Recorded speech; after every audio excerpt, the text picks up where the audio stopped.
This week on Vaticano, witness highlights of Pope Francis's trip to Matera and the annual gathering of students and theologians in Rome, examining the work and legacy of Pope Emeritus Benedict XVI. Experience the Diaconal Ordination Mass of seminarians from the Pontifical North American College in St. Peter's Basilica, and see behind-the-scenes footage of the upcoming film on Pier Giorgio Frassati. For this and more, Vaticano starts now.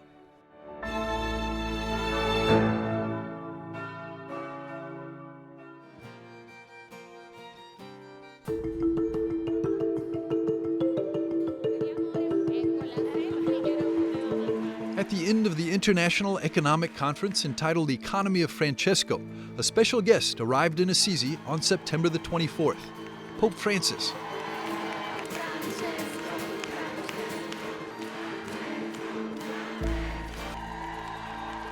He visited the Italian pilgrimage site for a day, where he signed a document with young participants from the financial sector to commit with them to work for an economy of peace.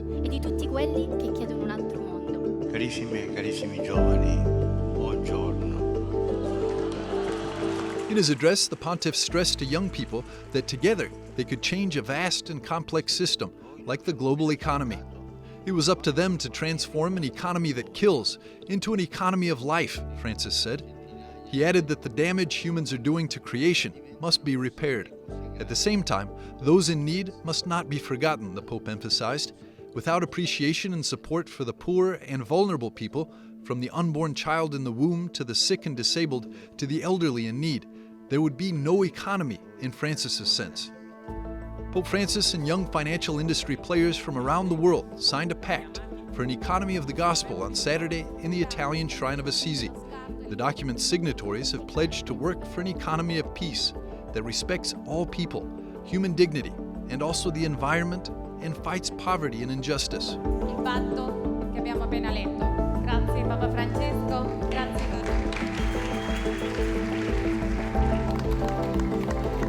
The Pope himself put his words into action when he arrived in Matera the next day and visited the Don Giovanni Mele feeding center for the poor. In Matera, the Pope celebrated Mass with about 12,000 faithful. The National Eucharistic Congress was being held there. During the Angelus at the conclusion of Holy Mass, Francis recalled the World Day of Migrants and Refugees.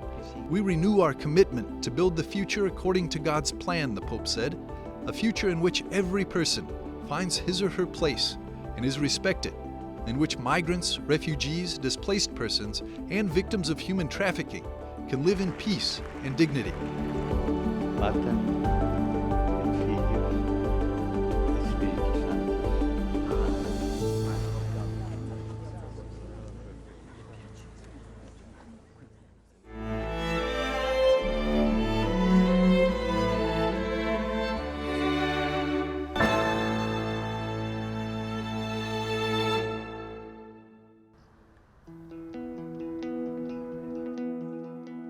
At this year's meeting of the Ratzinger Schülerkreis, the Ratzinger Circle of Students, theologians and experts gathered in Rome to discuss the possibility of a further development of the teaching of the Church.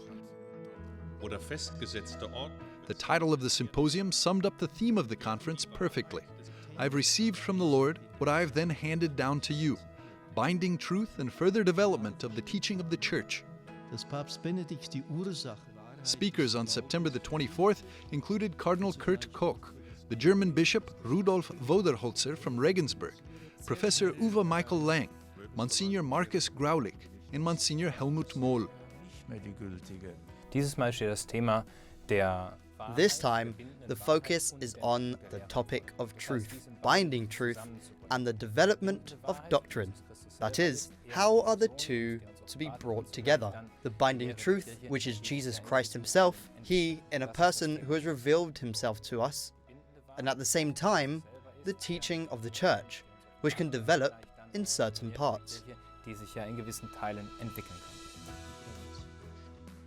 Usually, the Schülerkreis includes a visit to Pope Emeritus Benedict XVI. This year, however, due to health concerns for the Emeritus Pontiff, Archbishop Georg Ganswein announced that this visit had to be cancelled. Pope Benedict, though, conveyed his express greeting through Cardinal Koch. Wir haben selber die Theologie Josef Ratzinger studiert. We ourselves have studied the theology of Joseph Ratzinger, and this theology, which is a reflection of faith, has something to say. It has something to say because it is made for the present time, points to the future, offers orientation and hope, and we want to pass that on. That's why the student groups meet, hold a public symposium, where they then present this accordingly, and try to offer people orientation in this way, and invite them to participate. Versuchen auf diese Weise Orientierung zu bieten und sie einzuladen, natürlich daran teilzunehmen.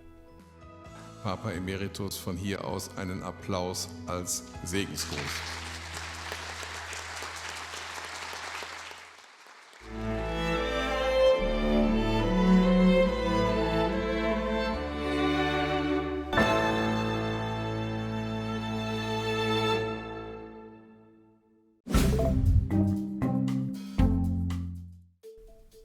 Hello and welcome to this week's Vaticano Updates, the most important news from the Holy Father and the Vatican. Pope Francis accepted the resignation of the chief prosecutor of the Vatican City State Court, Gian Piero Milano, and named a new prosecutor. Milano, who will turn 75 in November, has been the Vatican Tribunal's prosecutor, also known as the promoter of justice, since October 2013. Alessandro Didi, the pontiff's appointee for the new head prosecutor, was an adjunct prosecutor for the Vatican since 2015 and the lead investigator for the Vatican's major finance trial against defendant Cardinal Angelo Becciu and 9 others. He also has a background as a criminal defense lawyer in Rome. The city of Donetsk, in the middle of the Ukrainian war zone, has a new auxiliary bishop. The Synod of Bishops of the Greek Catholic Church of Ukraine had elected 42-year-old Maxim Ryabuka as auxiliary bishop in Donetsk. Pope Francis has confirmed the election. On behalf of Pope Francis, Polish Cardinal Konrad Krajewski prayed at the mass graves in the forest of Isjum. The papal almoner is currently traveling Ukraine not only to bring humanitarian aid to the people, but also to show them the closeness of the Holy Father. The cardinal recently was shot at while helping those near the front line of the conflict, but survived this attack unharmed. The Vatican announced that the Pope appointed Cardinal José Tolentino de Mendonça as the head of the newly formed Vatican Dicastery for Culture and Education.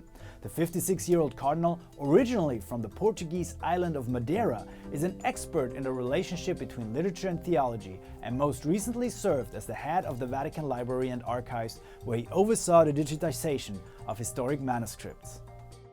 Visitors to the Vatican in October will be able to see the facade of St. Peter's Basilica illuminated with a video display telling the story of the church's first pope. From the first week of October, an 8-minute video called Follow Me, the Life of St. Peter will be projected onto the facade every night. Thank you for watching this week's Vaticano Updates. Andreas Tonhauser for EWTN Vaticano.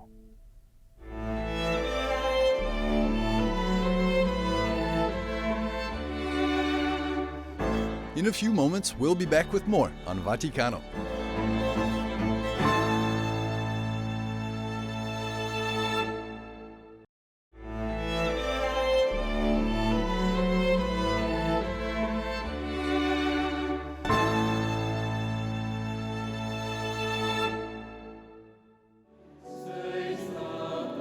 The liturgy is central to what it means to be Catholic. Recently, the liturgy has been in the news. In July of 2021, Pope Francis released an apostolic letter issued motu proprio called Traditionis Custodes that restricted the celebration of the Tridentine Mass of the Roman Rite, known as the traditional Latin Mass. In June of 2022, Pope Francis published Desiderio Desideravi, reaffirming the importance of ecclesial communion around the rite that emerged from the post-conciliar liturgical reform. But what is liturgy exactly? How do we define the modes of ritual that anchor how we worship? And when did the liturgy we see and hear in the Mass today find its present form? Es una pregunta difícil. La liturgia. It is a difficult question. Liturgy, as you well know, encompasses so many aspects. But in a simple way, we could say that liturgy fundamentally has to do with salvation, with that great desire we all have to be saved. And concretely with the modality with which the Lord gives his salvation, which is the ritual modality, that is to say, In a very intuitive way, when we speak of liturgy, we speak of forms of ritual prayer. De formas de oración ritual.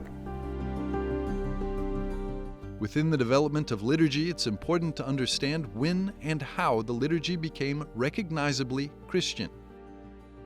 El caso del Antiguo Testamento es particular porque The case of the Old Testament is particular because, as you know, especially after Sinai, after the covenant, in that particular covenant with Sinai, the Lord will determine concrete ways in which Israel will worship the Lord.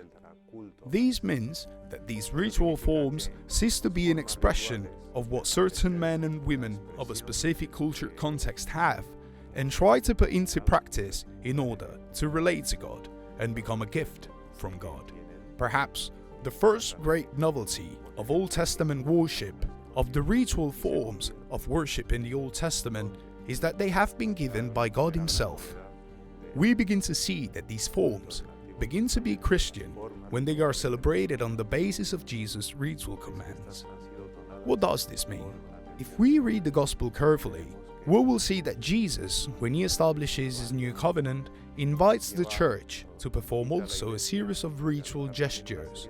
For example, do these in remembrance of me, forgive sins, baptize. These ritual commands are the core of the liturgical actions that we have today in the Church. el núcleo de las acciones litúrgicas que tenemos hoy en la Iglesia. Given the current conversations surrounding the liturgy and the Holy Father's intentions when restricting access to the traditional Latin Mass, we spoke with Cardinal Gerhard Ludwig Müller, former prefect of the Congregation for the Doctrine of the Faith. I think the mistake from the beginning was to link the old rite of the Mass with the question of recognizing the Council. This does not contradict itself in any way, because although I have little to do with the old form of the liturgy, I must nevertheless say objectively that this is a question of disciplines, of the order of the Church, and not of the substance of the faith. It is quite clear that the Holy Mass in the various forms in which it has been celebrated historically, but in the currently valid rites, I think there are 23 rites in the Church, with the many subredens. It is clear that the Mass in all these different forms is the same according to its substance, as it goes back to Christ and has also been authentically interpreted in the course of Church history, in the councils, and as it belongs to the basic stock of the Catholic faith. I don't think you should have opened this sidebar at all, because what it is at stake in this world today are quite different things. About the gospel in general, about Christianity in a secularized environment, where it is opposed by efforts of de-Christianization.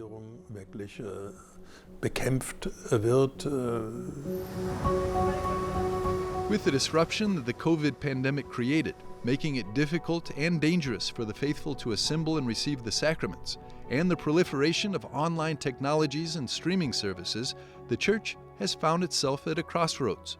Many are asking and seeking possibilities to experience the liturgy virtually. Sí, actualmente, una de las sobre todo At present, especially after the COVID pandemic, we are facing a great challenge within the Catholic Church, a process that in other churches or in other communities has already been underway for a couple of decades, which is the presence of liturgy or alleged liturgical actions on the internet. Here, it is necessary to distinguish fundamentally different possibilities. One thing is the retransmission of a liturgical action that takes place in a church, for example, which can be followed from home. And another reality are the liturgical actions taught to be participated through internet. That is to say, there is no fixed place, there is no fixed church, or only a part of the communities in the church, and the rest of the participants are in their homes. Participantes están en sus casas. The timeless beauty and salvific grace that the liturgy provides is what people are looking for in these times of difficulty and confusion.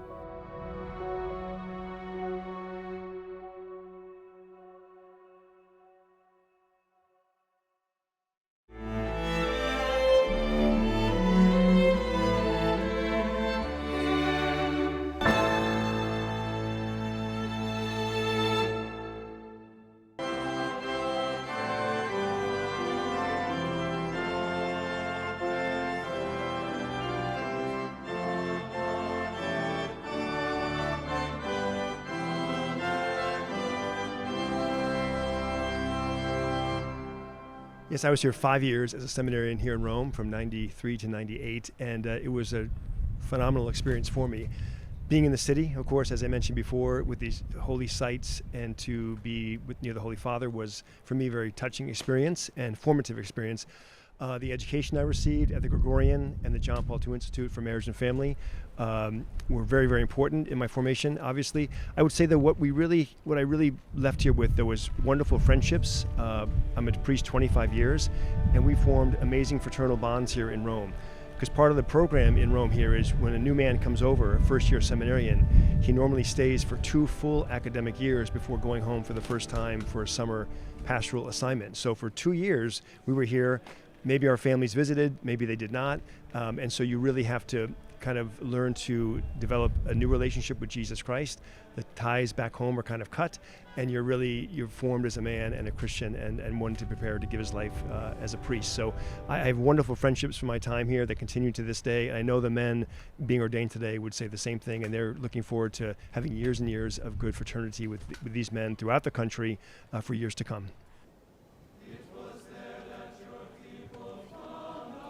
Do you promise respect and obedience to your ordinary?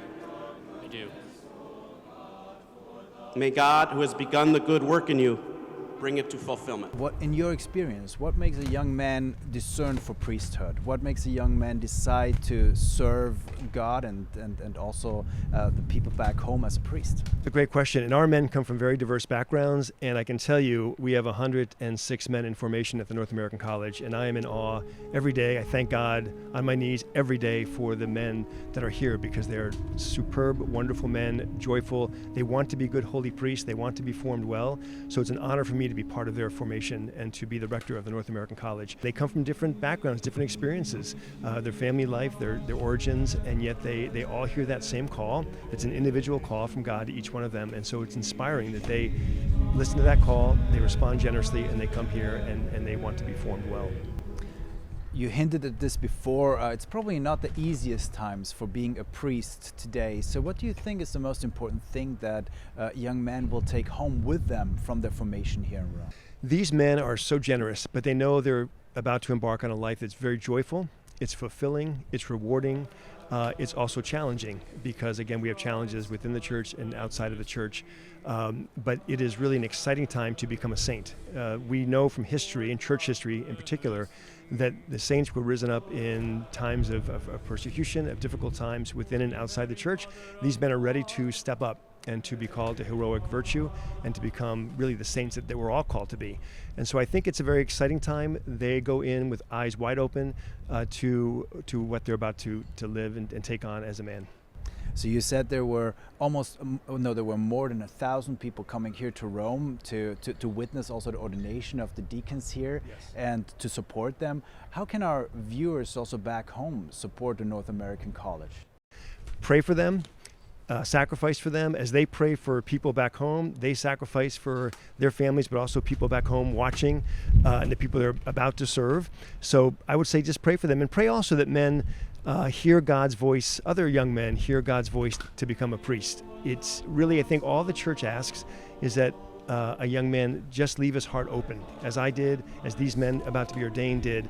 Leave your heart open to the possibility and let God surprise you. And so we can all together, those here, those back home, can pray for that. And those watching who want to discern for priesthood themselves, what is your recommendation to them? I would say, again, leave your heart open, pray, start praying the rosary, and if you don't know how to pray it, ask your pastor how to pray, or your parent how to pray, your catechist how to pray, and just start seeing yourself as maybe that certainly God has created each one of us for greatness.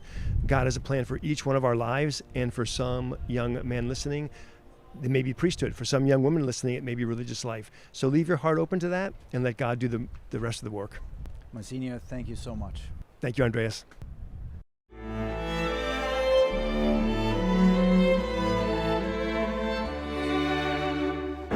We'll be back after a short break with more on Vaticano.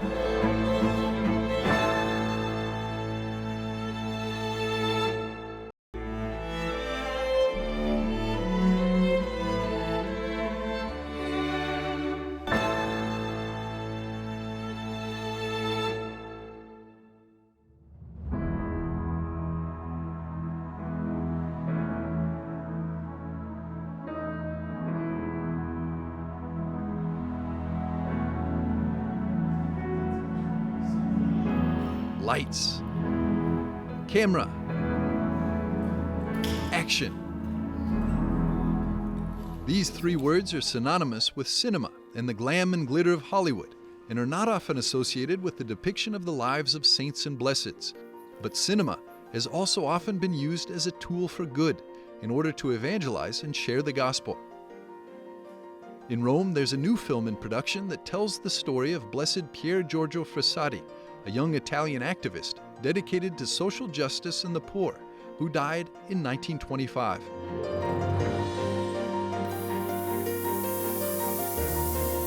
EWTN's Vatican Bureau got to take a sneak peek behind the scenes and spoke with Daniela Gurrieri, the film's producer, director, and screenwriter, about her new film and what drew her to Pier Giorgio Frassati. Pier Giorgio Frassati was one of these strong and powerful figures that we could really present to the audience of EWTN. The audience will discover many aspects that are normal aspects of a youth of his time. He loved to go with his friends in the mountains, to play jokes among them, to laugh, to have good time together. But at the center of everything was faith, was prayer, was the love for God and the love for prayer. And the prayer had to be the most precious thing at the center of their friendship. What's it like to play someone who's been beatified, someone who's touched so many people and been a source of good and hope for many? It could feel overwhelming and unapproachable.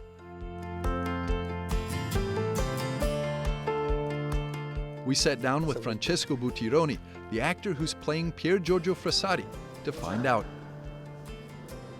Working on a beatified, it's challenging, because I think the tendency is to go to just abstract stuff, and actually we're talking always about a human being, basically, So we have a life, we have a body, we have a family, and so I try to stay with that human part. And from the human part, I have been traveling into his soul, into his spiritual behavior and spiritual life.